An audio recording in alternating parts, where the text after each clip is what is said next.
নির্বাচন আইলে নতুন বছর আইতাছে, অমুক দলের ভোট দিতাম না, অমুক দলের ভোট দিতাম না।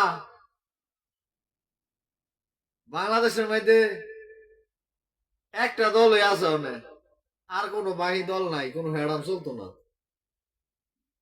ভোট একটার মধ্যে তুমি লাগবো, যাকে খুশি তাকে দিবেন।